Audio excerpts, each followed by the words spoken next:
The Great Airborne Heist, the case of D.B. Cooper. Part 1. Boarding the Plane of Mystery. On the day before Thanksgiving in 1971, Northwest Orient Airlines Flight 305 prepared to take off from Portland, Oregon, bound for Seattle. A day like any other, passengers boarded the plane, each anticipating their own plans, unaware they were about to become part of one of history's most puzzling heists. Among them was a man, seemingly nondescript, mid-40s, with neatly combed hair, piercing eyes, and wearing a crisp black business suit. As he took his seat, a stewardess observed his calm demeanor. He smoked a cigarette, sipped his bourbon, and quietly handed over a note. "Miss, you better look at that note. I have a bomb." The atmosphere aboard changed instantly. Tension gripped the plane. Passengers looked around nervously. Stewardesses whispered to each other, and the cockpit was informed of the unfolding situation. As the plane's engines roared, Cooper handed over a note detailing his demands: $200,000 in cash, 4 parachutes, and a refueling truck on standby in Seattle. The FBI scrambled, ensuring his demands were met swiftly to avoid any potential harm to the passengers. And as promised, upon landing in Seattle, Cooper released them, keeping only a few crew members to aid his next move.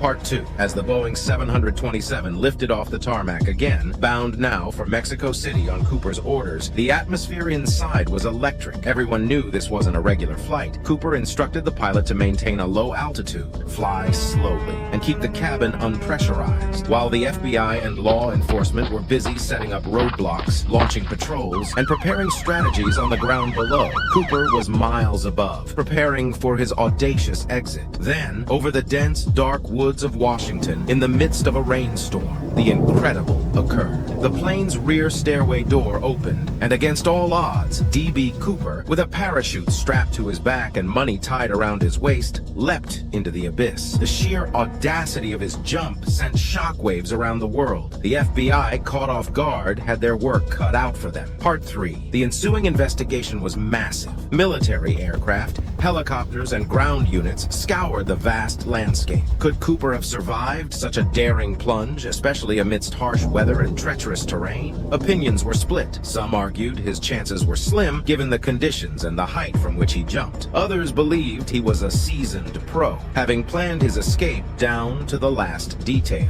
Theories abounded. Was he an ex-military paratrooper, a frustrated civilian taking revenge on an airline industry he felt had wronged him, or merely a thrill-seeker attempting the boldest stunt of the century? Evidence was scarce. The only solid lead emerged in 1980 when a young boy found 3 rotting packages of the ransom money by the Columbia River. But this discovery raised more questions than it answered. Why was the money there? Had Cooper perished, or was it a deliberate clue, a taunt to the authorities? Over the years, dozens came forward either claiming to be Cooper or asserting they knew his identity. Yet no claims or clues could conclusively crack the case. The D.B. Cooper saga is more than just an unsolved crime. It's an enduring legend of audacity, speculation, and mystery. And while the FBI officially closed its investigation in 2016, the tale of D.B. Cooper, the Phantom of the Skies, continues to captivate and confound the world.